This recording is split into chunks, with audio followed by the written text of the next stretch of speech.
नमस्कार बच्चों, फोगाट गुरुजी के चैनल पर आपका हार्दिक स्वागत है। मैं मुरारलाल कौशिक आपका हार्दिक अभिनंदन करता हूं। ये हमारा Sanskrit online mock test series का 14वां भाग है। इससे पहले हम 13 भाग कर चुके हैं। जो बच्चे अभी नए जुड़े हैं वो प्लेलिस्ट में मॉक टेस्ट में जाकर बाकी सभी भाग को देख सकते हैं और अपनी तैयारी जाँच सकते हैं, परख सकते हैं। तो आज हम वही प्रश्न शुरू कर रहे हैं। जैसे हम पहले हर एक प्रश्न के लिए हमारा 10 सेकंड का समय होता है, तो 10 सेकंड के अंदर आपको अपना आंसर देना होता है। और आज के जो प्रश्न हैं वो साहित्य विषय से संबंधित, जैसे हम कई बार व्याकरण काव्य से संबंधित प्रश्नों को लेकर आते हैं, तो आज ज़्यादातर अधिकतर प्रश्न जो साहित्य से संबंधित होंगे। तो सभी बच्चे एक बार इसको अपने सभी ग्रुप्स में शेयर कर लें, जो भी आपके संस्कृत या स्टडी रिलेटेड जो भी ग्रुप्स हैं, चाहे वो सोशल मीडिया से फेसबुक है या व्हाट्सएप है, जो भी है वहाँ शेयर कर लें। और उसके बाद आपके सामने पहला प्रश्न आ रहा है, शेयर कर लें सभी बच्चे। और जो बच्चे लाइव जुड़ चुके हैं उन सभी को नमो नमः, नमस्कार, राम राम। तो पहला प्रश्न है हमारा, विभाव अनुभाव व्यभिचारी संयोगाद रस निष्पत्ति इति सूत्रम अस्ति। विभाव अनुभाव व्यभिचारी संयोगाद रस निष्पत्ति इति सूत्रम अस्ति। ये जो सूत्र है वो किसका है? मम्मटस्य, विश्वनाथस्य, भरतस्य या जगन्नाथस्य।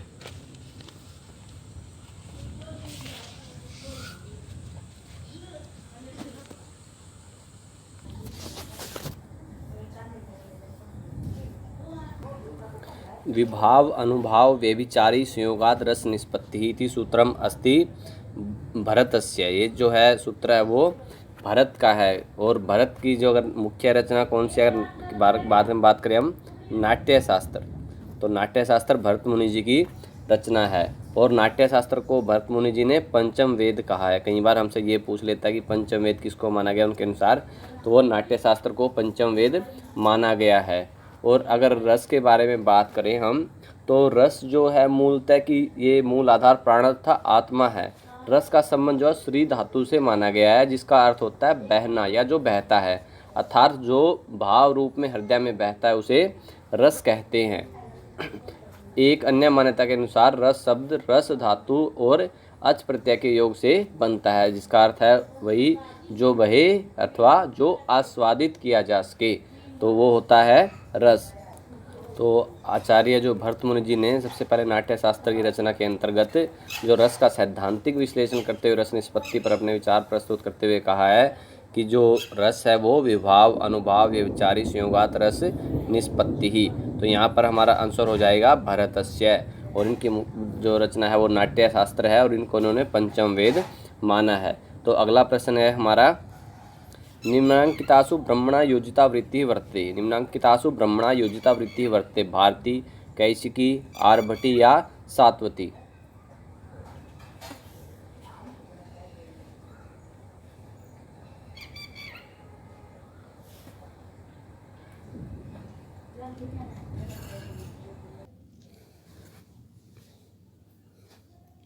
यहाँ पर हमारा सेकंड ऑप्शन जो है वो सही हो जाएगा। कैशिकी वृत्ति जो है वो ब्रह्मणा योजिता वृत्ति ही वर्तते।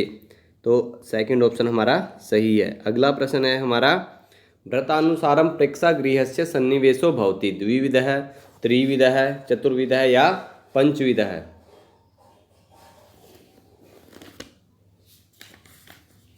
व्रतानुसारम प्रेक्षागृहस्य सन्निवेशो भवति।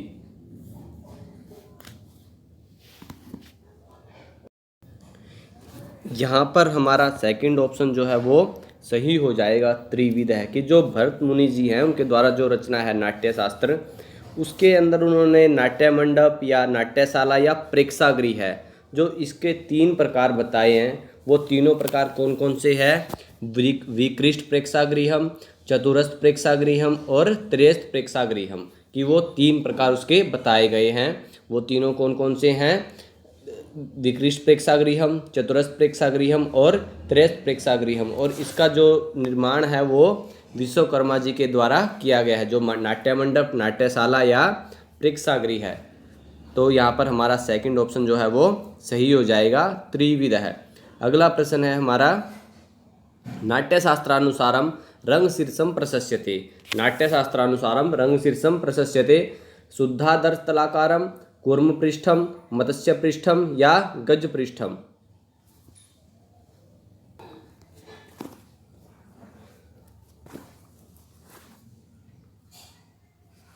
नाट्यशास्त्रानुसारम रंग शीर्षम प्रशस्य। तो नाट्यशास्त्र उसके अनुसार रंग शीर्ष के बारे में कहा गया है कि जो रंगशाला रंग शीर्ष है उसको 6 लकड़ियों के द्वारा उसका बनाने का विधान किया गया है। और उसमें स्पेशली कहा गया है कि ना तो वो कूर्म पृष्ठ हो, ना ही वो मत्स्य पृष्ठ हो और ना ही गजस्य पृष्ठ हो। तो गज पृष्ठ हो तो वहाँ पर हमारा होता है शुद्धादर्श तलावाकारम, कि उसमें वो कैसा होना चाहिए, शुद्धादर्श तलावाकारम, की जो रंग शीर्ष है वो कछुए की पीठ जैसा ऊंचा ना हो और मछली की पीठ की तरह ढलवा ना हो। वह कैसा होना चाहिए, शुद्धादर्श यानी कि शुद्ध दर्पण के समान चिकना और समतल हो, जिस पर चतुर शिल्पियों के द्वारा पूर्व में हीरा, दक्षिण में वैदुर्य, पश्चिम में स्फटिक और उत्तर में मूंगा और मध्य में स्वर्ण जड़वा देना चाहिए। कि ऐसा हमारा रंग शीर्ष होना चाहिए, वो शुद्धादर्श तलाकारम होना चाहिए, ना ही वो कुरुम पृष्ठ हो, ना ही मत्स्य पृष्ठ हो, ना ही गज पृष्ठ हो। तो यहाँ हमारा पहला ऑप्शन जो है वो सही हो जाएगा, शुद्धादर्श तलाकारम, शुद्धादर्श तलाकारम, कि ऐसा हमारा रंग शीर्ष होना चाहिए। तो अगला प्रश्न है हमारा, व्यभिचारी भावानाम संख्या भवति। व्यभिचारी भावों की संख्या है 9, 18, 33 और 21।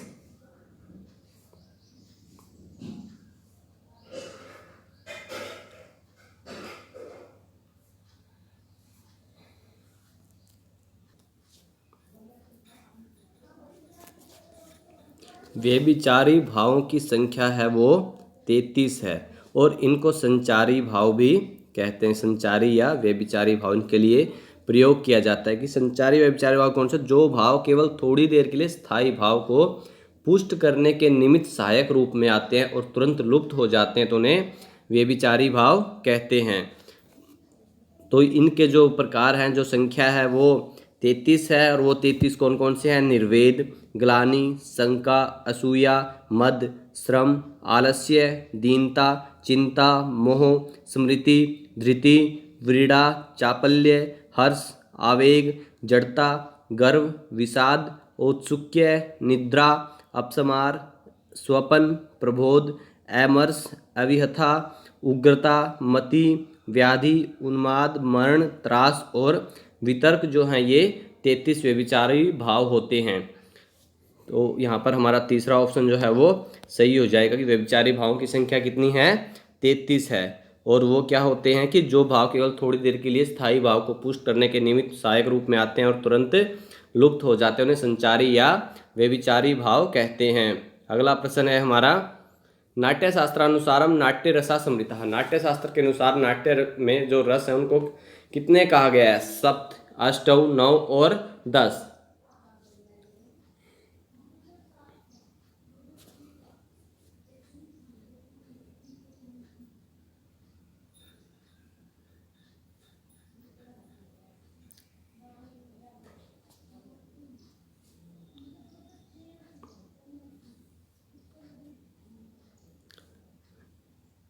नाट्य शास्त्र के अनुसार जो रस है उनको 8 माना गया है। कि नाट्य शास्त्र के अनुसार जो रस हैं वो कितने हैं, 8 हैं। वो कौन कौन से हैं, श्रृंगार, हास्य, करुण, रौद्र, वीर, भयानक, अद्भुत और विभुत्स जो हैं, ये कुल 8 रस हैं। शांत रस इसमें नहीं माना गया है नाट्य शास्त्र के अंदर। तो कुल नाट्य शास्त्र में 8 रस हैं और श्रृंगार, हास्य, करुण, रौद्र, वीर, भयानक, विभत्स, अद्भुत, संज्ञो, चैत्यो, अष्ट रसा स्मृता। तो इस तरह से 8 रस हैं, उनमें शांत रस नहीं है। नाट्य शास्त्र के अंदर हमें शांत रस अगर पूछा जाए तो वो नाट्य शास्त्र में नहीं माना गया, उसको अंत में जोड़ा गया, इसलिए उसको अर्वाचीन रस भी कहते हैं शांत रस को। ये पहले भी एक प्रश्न आया है, कई बार पूछा जाता है नेट के अंदर कि अर्वाचीन रस कौन सा है, तो वो शांत रस होता है क्योंकि वो इन 8 रसों में शामिल नहीं है। तो यहाँ पर हमारा उत्तर हो जाएगा दूसरा ऑप्शन जो है वो हमारा सही है, अष्टौ। के नाट्य शास्त्रानुसारम अष्टौ रसा समृता। अगला प्रश्न है हमारा, अधस्तनेषु युग्म पर्यायेषु। ये जो प्रश्न है थोड़ा सा टाइपिंग में अलग है, इनको मैं आपको वैसे बता देता हूँ कि हमने मिलान करना है। यहाँ पर आपके सामने 4 का मिलान है हमारा यहाँ। तो एक तरफ से ए, बी, सी और डी लिख लेंगे हम। दूसरी तरफ पी, क्यू, आर और एस। तो इस तरह से आप यहाँ पर देख लेंगे सभी का, ये एस। तो यहाँ पर ए में हमारा जैसे पाठ्यम है, बी में हमारा गीतम है, सी में हमारा है अभिनयान और डी में हमारा है रसान। और दूसरी तरफ पी में हमारा है सामवेदात, एस से लिख लो आप। उसके बाद ऋग्वेदात और फिर उसके बाद आर पर है हमारा अथर्ववेदात और एस पर है यजुर्वेदात। तो इसमें से आपको मिलान करना है कि हमारा जो पाठ्यम है वो किस वेद में है, जो गीत है वो किस में है, अभिनय किस में है और रस किस में है। तो ये प्रश्न मैं आपके लिए छोड़ रहा हूँ कि आप इसको कमेंट सेक्शन के अंदर इसका आंसर लिखेंगे सही तरह से। जितना आप व्याख्या कर सकते हैं उतना बताएंगे इसके बारे में, उचित मिलान करके। सभी बच्चे समझ गए होंगे कैसे मिलाना है हमें। इस तरह से आप ये अलग अलग कर लेंगे, इसमें ए बी सी डी और पी क्या आ रहा है उसको सामने लिख कर मिलाकर उसका जो ऑप्शन सही है वो कमेंट सेक्शन के अंदर बताएंगे, लाइव चैट के ऑप्शन के अंदर नहीं। तो अगला प्रश्न है हमारा, फल पर्यंताम नियम नियमान निमित्त वृत्तिम भवति आधिकारिकम प्रासंगिकम पताका या परकरी।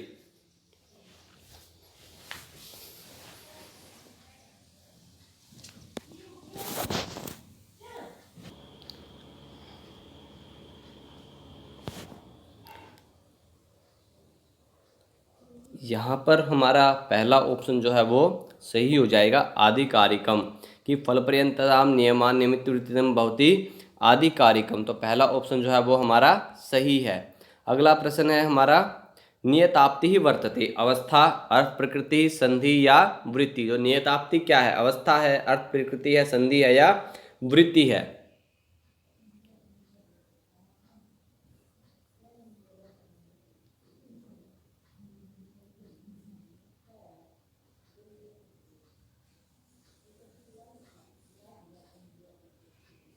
नियताप्ति जो है वो जो नाटक की 5 अवस्थाओं में से एक है।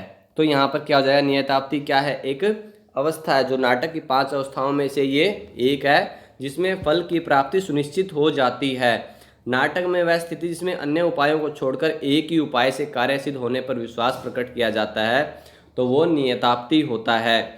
कि जैसे हम अगर कोई दूसरा उपाय ना हो, जैसे किसी का यह कहना है कि अब तो ईश्वर को छोड़कर कोई उपाय नहीं है, वे अवश्य फल देंगे, तो ऐसा होता है नियताप्ति। तो ये एक अवस्था है। तो यहाँ पहला ऑप्शन जो है वो हमारा सही हो जाएगा।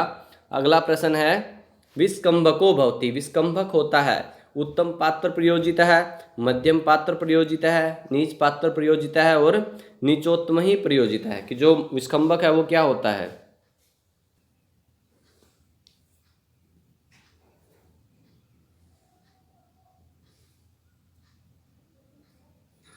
विस्कंभक जो होता है वो मध्यम पात्र प्रयोजित है।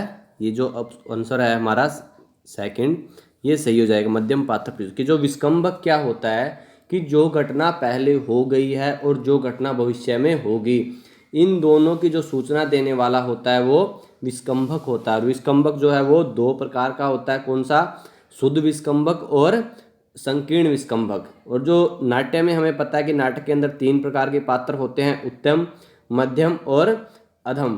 कि उत्तम क्या होते हैं, जो संस्कृत आदि बोलते हैं वो उत्तम, और मध्यम होते हैं जो अमात्य, सेनापति आदि जो होते हैं वो मध्यम होते हैं, और जो अधम होते हैं वो निम्न श्रेणी के जो होते हैं, अधमानी, यत्र दास है, चेटी आदि है, जो भी होते हैं वो अधम होते हैं। तो शुद्ध विस्कंभक जो होता है उसके अंदर मध्यम पात्र है वो आते हैं जो शुद्ध विस्कंभक के अंदर, और जो संकीर्ण विस्कंभक है उसके अंदर मध्यम तथा अधम दोनों प्रकार के पात्र होते हैं, वो होता है संकीर्ण विस्कंभक। तो इसलिए विस्कंभक क्या, यहाँ हमारा कौन सा ऑप्शन सही बैठ जाएगा, मध्यम पात्र प्रयोजित है। कि दोनों में जो शुद्ध और संकीर्ण है उनमें मध्यम पात्र और या मध्यम और अधम दोनों, तो इसलिए मध्यम पात्र का हमारा जो ऑप्शन है वो सही हो जाएगा, सेकंड ऑप्शन। कि विस्कंभक जो होता है कि जो घटना पहले हो गई है और जो भविष्य में होगी, इन दोनों की सूचना देने वाले को विस्कंभक कहते हैं। तो यहाँ हमारा सेकंड ऑप्शन जो है वो सही है। अगला प्रश्न है हमारा, नाटके अंगिरसः कर्तव्य। नाटक के अंदर अंगिरस किए गए हैं, करने चाहिए। वीर रस है, श्रृंगार है, अद्भुत रस है, वीर श्रृंगार है एवं।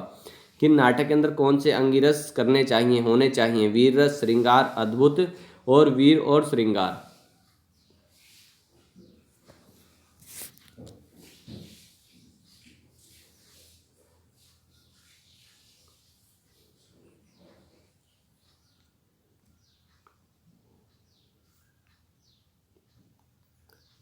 अंगिरस जो होता है कि कोई भी नाटक है हमारा, उसके अंदर एक मुख्य रस होता है, तो वो अंगिरस रूप में हमें उसको मानते हैं। तो नाटक के अंदर वीर और श्रृंगार जो रस होते हैं वो अंगिरस के रूप में स्वीकार किए जाते हैं कि वो मुख्य रस माने जाते हैं। तो यहाँ हमारा ऑप्शन जो 4 है वो सही हो जाएगा। नाटक के अंगिरस है, कर्तव्य है वीर या श्रृंगार की, इनमें से कोई एक जो है वो नाटक का अंगिरस होना चाहिए।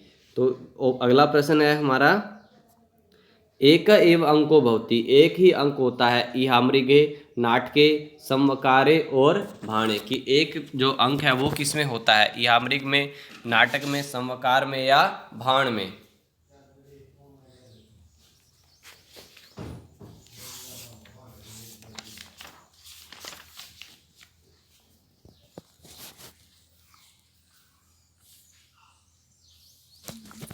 यहाँ पर हमारा, जल्दी बताएं जिसका वो बच गया है, हमारा यहाँ पर फोर्थ ऑप्शन जो है वो सही हो जाएगा, भाण, कि भाण में एक अंक होता है और भाण हमेशा कवि कल्पित होता है। पता कि जो रूपक है वो 10 है और उसमें से भाण जो है उसका एक भाग है और जिसके अंदर सिर्फ एक अंक होता है और ये कवि कल्पित होता है। इसका जो नायक है वो विट या धूर्त नायक होता है।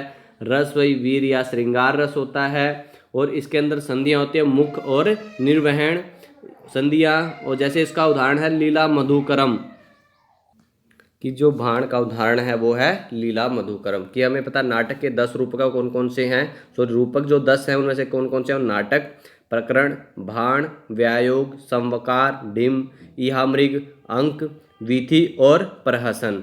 कि इनमें जैसे हमारे देखें कि व्यायोग अगर होता है उसके अंदर भी एक ही अंक होता है, व्यायोग के अंदर उसमें भी एक ही अंक है। लेकिन जो इहामृग है अगर हम उसकी बात करें तो उसमें 4 या 1 अंक होता है। तो इस तरह से यह है कि 4 या 1 अंक।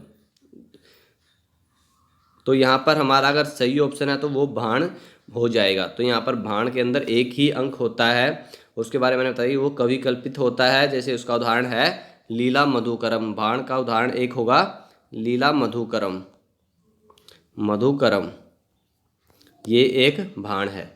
तो अगला प्रश्न है हमारा, इदम उत्तम अतिशयनी व्यंग्ये वाच्यात ध्वनिर्बुद्धि कथित है इत्यत्र बुद्धि इति पदेन के निर्दिष्टा। क्या बुद्धि जो पद है उसके द्वारा किसका निर्दिष्ट किया गया? साहित्यकारः, वैदिकः, वैयाकरणः या दार्शनिकः?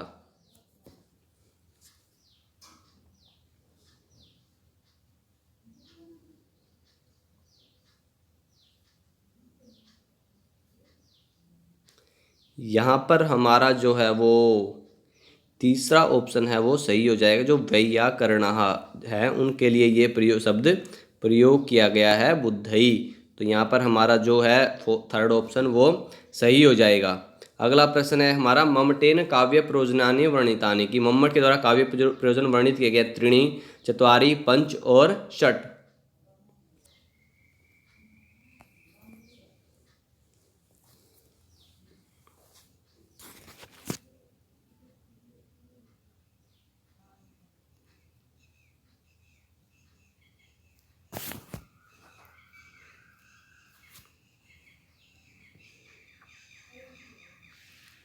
मम्मट के द्वारा जो काव्य के प्रयोजन है वो 6 स्वीकार किए गए हैं। 6 काव्य प्रयोजन मम्मट के अनुसार वो कौन कौन से हैं?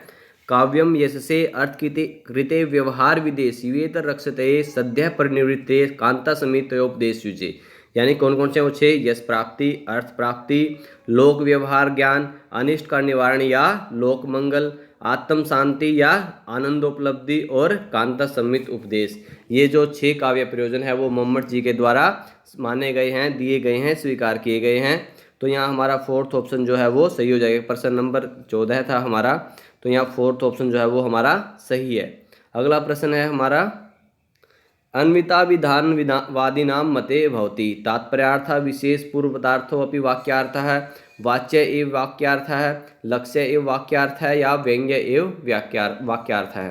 इनमें से कौन सा ऑप्शन है वो सही होगा?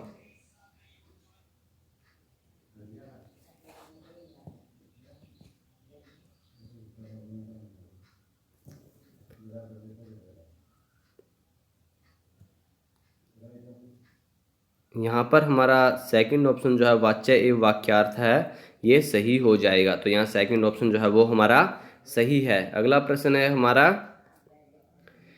ताल लयाश्रमम इत्यत्र रिक्त स्थान पूर्णम कुरुत, कि यहाँ पर हमें रिक्त स्थान भरना है, वहाँ पर क्या आएगा? नृत्यम, नृतम, गीतम या नाट्यम।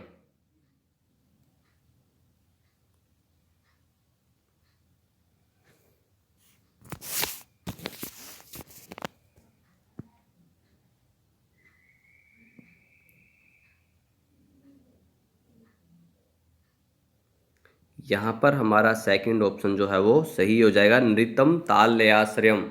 ये हमारा ऑप्शन सही हो जाएगा, नृतम ताल लयाश्रमम। तो सेकंड जो है वो हमारा यहाँ पर रिक्त स्थान में आ जाएगा।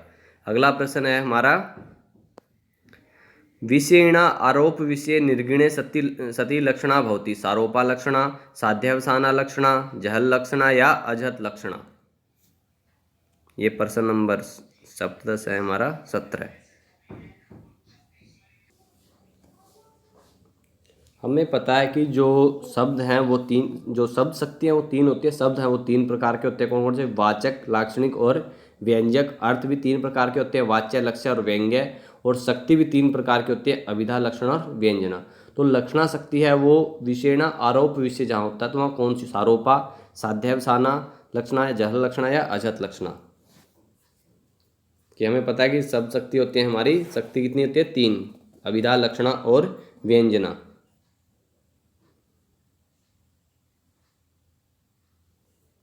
तो यहाँ पर हमारा ऑप्शन जो है वो सेकंड है वो सही हो जाएगा, साध्यावसाना लक्षणा। कि हमें पता है कि लक्षणा का जो यहाँ पर कौन सा होगा? साध्यावसाना लक्षणा।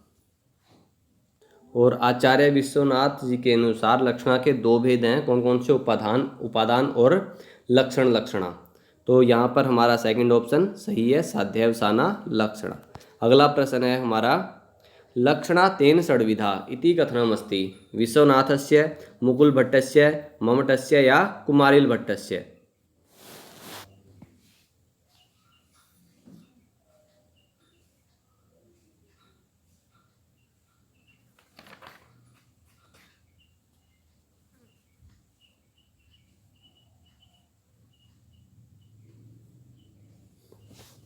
कि लक्षणा जो है वो 6 प्रकार किसके द्वारा कही गई है? किसका कथन है कि लक्षणा 6 हैं? तो ये कथन है मम्मटस्य, मम्मट जी का। तो यहाँ थर्ड ऑप्शन जो है वो हमारा सही हो जाएगा, मम्मटस्य।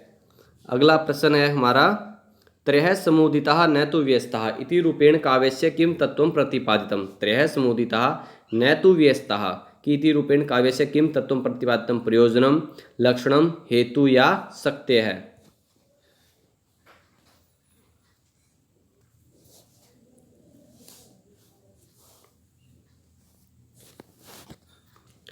यहाँ पर हमारा थर्ड ऑप्शन जो है वो सही हो जाएगा, त्रयः समुदिता न तु व्यस्था इति रूपेण काव्यस्य किं तत्त्वं प्रतिपादितम् हेतुः। तो यहाँ थर्ड ऑप्शन जो है वो सही है। अगला प्रश्न है हमारा, सर्वं जानाति देव इत्यत्र नियमाक्त्वम् उदाहृतं वर्तते। सर्वं जानाति देव प्रकरणस्य, लिंगस्य, देशस्य या सामर्थ्यस्य।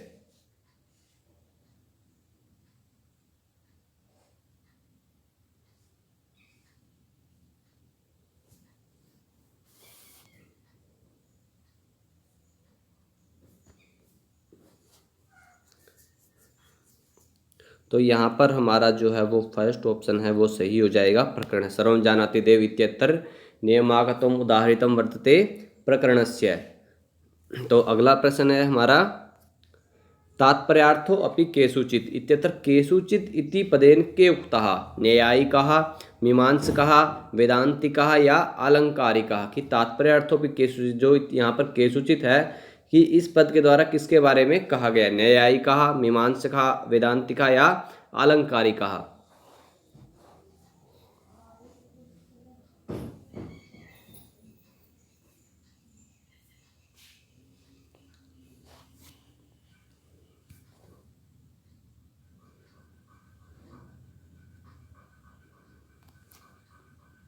यहाँ पर हमारा सेकंड ऑप्शन है वो सही हो जाएगा। मीमांसा 21वें प्रश्न का हमारा सेकंड ऑप्शन सही है।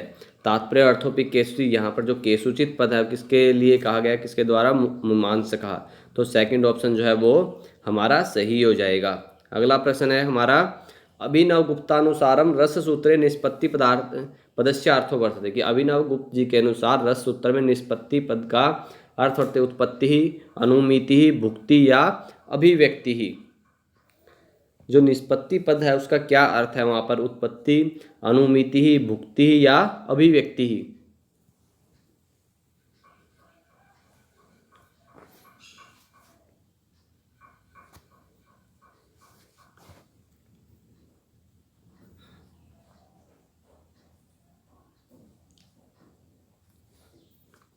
यहाँ पर हमारा फोर्थ ऑप्शन जो है वो सही हो जाएगा, अभिव्यक्ति ही। कि अभिनव गुप्त जी के अनुसार रस सूत्र में निष्पत्ति पद का जो क्या अर्थ है, अभिव्यक्ति। क्योंकि एक बार निष्पत्ति हम सोच लेते हैं उत्पत्ति होगा, ऐसा कुछ होगा, लेकिन नहीं, वहाँ पर क्या है अर्थ, अभिव्यक्ति है। तो अगला प्रश्न है हमारा कुमार संभवे रति विलापे रस दोषो वर्ते, कुमार संभव में रति विलाप में रस दोष है।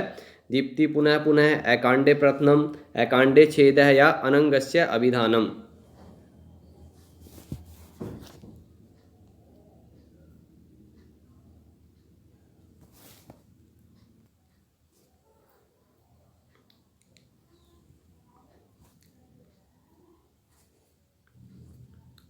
कुम्हार संभवे रति विलापे रस दोषो वर्तते, यहाँ पर कौन सा है, दीप्ति पुनः पुनः, ये जो रस दोष है वहाँ पर है कुमार संभव के। और उसके बारे में हम बात करें तो ये कालिदास जी ने लिखा है और इसके अंदर कुल 17 सर्ग हैं। और लोक धारणा के अनुसार कालिदास जी के 8 सर्ग माने गए हैं, 8 सर्ग, लेकिन इसके अंदर कुल 17 सर्ग हैं और ये कालिदास जी की रचना है।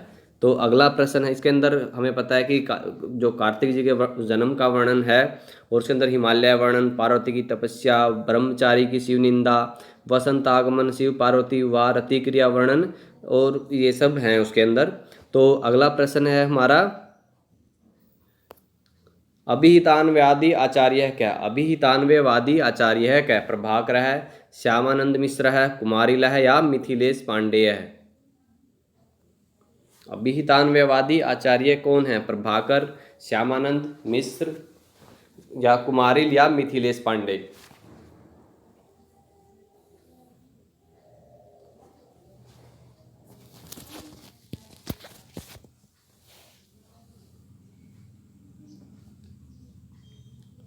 यहाँ पर हमारा थर्ड ऑप्शन जो है वो सही हो जाएगा, कुमारिल है। ये अभिहितान्वयवादी आचार्य क्या है, कुमारिल है। तीसरा ऑप्शन जो है वो सही है। अगला प्रश्न है हमारा मम्मट मते गुणा संति, मम्मट के मत में गुण है 3, 10, 20 या 25।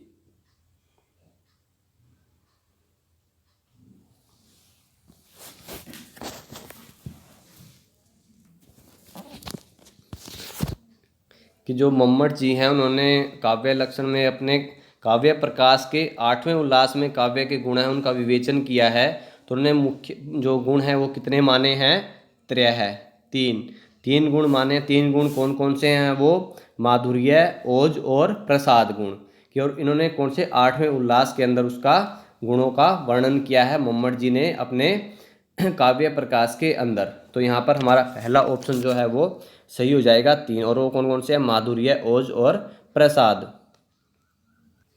तो अगला प्रश्न है हमारा एतेषु सर्वाधिकम ओजो भवति, इनमें सर्वाधिक ओज जो है वो कौन सा है, हास्य रस, वीर रस, विभत्स रस या रौद्र रस।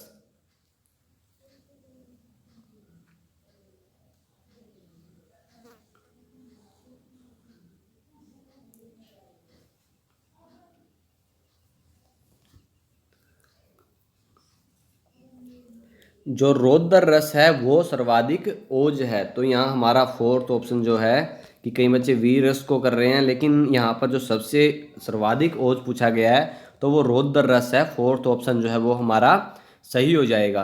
अगला प्रश्न है हमारा अनेक व्यंजनानाम एक बारम सादृश्यम कथ्यते, कि अनेक व्यंजनों का एक बार सादृश्य सादृश्य क्या होता है, वृत्यानुप्रास, छेकानुप्रास, लाटानुप्रास या अंत्यानुप्रास।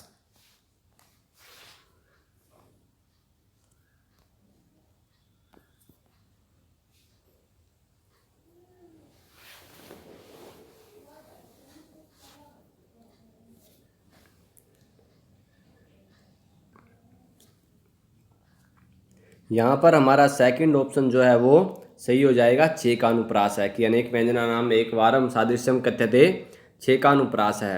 अगला प्रश्न है हमारा, प्रकृतस्य उपमानेन सह संभावनम भवति, उपमा, अनन्वयः, उपमेय उपमा या उत्प्रेक्षा।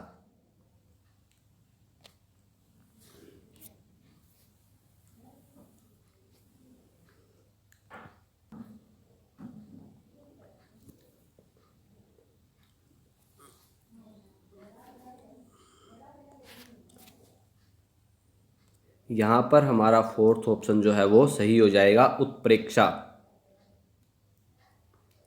तो फोर्थ ऑप्शन है वो सही है। अगला प्रश्न है हमारा, यत्र प्रकृतम निषिध्य अन्यत्यात् साध्यते सा भवति, समासोक्ति, अपहनुति, निदर्शना या उत्प्रेक्षा।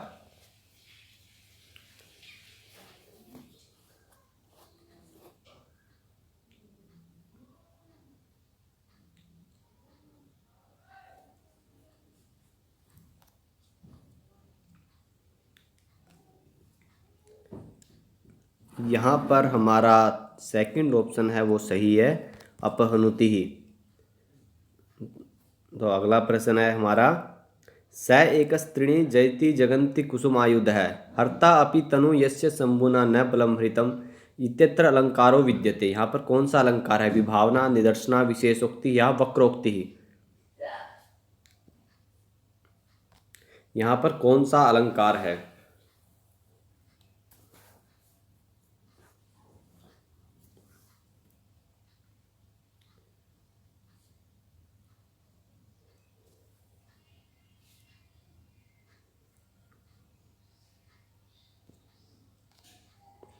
यहाँ पर हमारा थर्ड ऑप्शन है जो सही है, विशेषोक्ति। यहाँ पर विशेषोक्ति अलंकार है। तो सभी बच्चे जो वीडियो देख रहे थे वो अपना फीडबैक जो है वो कमेंट सेक्शन के अंदर शेयर करें, और सभी बच्चे अपनी तैयारी को कंटिन्यू रखें। इसके अलावा आप हमसे सोशल मीडिया पर भी जुड़ सकते हैं, जैसे कि ये मेरा ट्विटर अकाउंट है जहाँ पर आप मुझे फॉलो कर सकते हैं, ML कौशिक 90 से आप मुझे सर्च कर सकते हैं। इसके अलावा आप मुझे इंस्टाग्राम पर भी फॉलो कर सकते हैं, m.l कौशिक के नाम से आपको मेरी आईडी मिल जाएगी। और फेसबुक पर भी आप मुझसे जुड़ सकते हैं, मुरारी लाल कौशिक। इसके अलावा मैंने आपको बताया था कि अगर आप कहीं यूट्यूब में मुझे सर्च कर सकते हैं तो वहाँ पर हैशटैग मुरारी लाल संस्कृत लिखेंगे आप, जो नीचे भी यहाँ पर आपको मेंशन हो रहा है, वो आप टाइप करेंगे तो उससे आपको मेरी जितनी वीडियो हैं वो आपको यूट्यूब पर मिल जाएंगी। आप खाली यूट्यूब सर्च के अंदर जाकर हैशटैग मुरारी लाल संस्कृत टाइप कीजिए बिना स्पेस के, जो कि यहाँ नीचे मेंशन हो रहा है, तो आपको जो जितनी भी मेरी वीडियोस हैं वो आपको एक साथ वहाँ पर मिल जाएंगी। तो सभी बच्चों को नमस्कार, शुभ रात्रि और शुभकामनाएं। धन्यवाद।